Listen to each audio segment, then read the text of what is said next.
ఎండిపోయిన పంటలకు ఎకరానికి 25,000 ఇవ్వాలి. తెలంగాణలో పంటలు ఎండిపోయాయంటే అది కాంగ్రెస్ ప్రభుత్వం చేతగానితనం కారణం. గోదావరిలో కృష్ణాలో నీళ్లు ఉండి వాడుకోలేని తనం కారణం. రాష్ట్ర రైతాంగానికి కేసీఆర్ గారు బీఆర్ఎస్ పార్టీ అండగా ఉంటుంది. కేటీఆర్ ఎండల వల్ల పంట ఎండిందని ముఖ్యమంత్రి అంటాడు. బోర్ల కింద ఎండిపోతే మాకు బాధ్యత లేదని బాధ్యత రాహిత్యంతో ఇరిగేషన్ మంత్రి మాట్లాడతాడు. మేము రాష్ట్ర ప్రజల తరపున రాష్ట్ర రైతుల తరపున ముఖ్యమంత్రిని ప్రభుత్వాన్ని ఒకటే అడుగుతా ఉన్నాం. ఇవాళ పంటలు ఎండినాయంటే దానికి మీ చేతగాంతనం కారణం.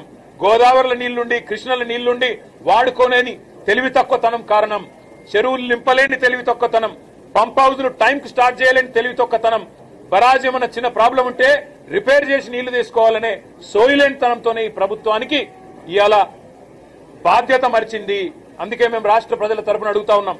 ఎక్కడెక్కడైతే పంట ఎండిపోయిందో ఎకరానికి 25,000 రూపాయల చొప్పున వెంటనే ఈ బడ్జెట్ లో డబ్బులు కేటాయించి నష్టపరిహారం రాష్ట్ర ప్రభుత్వమే చెల్లించాలి. రాష్ట్రంలో లక్షలాది ఎకరాల్లో పంట ఏదైతే ఎండుతుందో దానికి ఖచ్చితంగా ఈ ప్రభుత్వం రైతులకు క్షమాపణ చెప్పాలి. ఇలా భూగర్భ జలాలు అడుగంటున్నాయంటే ఖచ్చితంగా దానికి కారణం ఈ ప్రభుత్వమే.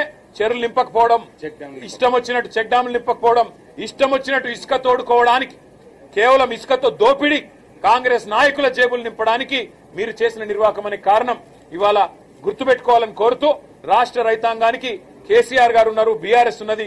మేము భరోసాను ఇస్తూనే ఉంటాం, మీ తరఫున కొట్లాడుతూనే ఉంటాం. ఎక్కడెక్కడైతే పంటలు ఎండుతున్నాయో ఆయా ప్రాంతాల్లో పర్యటించి రైతుల్లో మనోధైర్యాన్ని నింపడానికి మేము ప్రయత్నం చేస్తూనే ఉంటామని చెప్పి కూడా తెలియజేస్తూ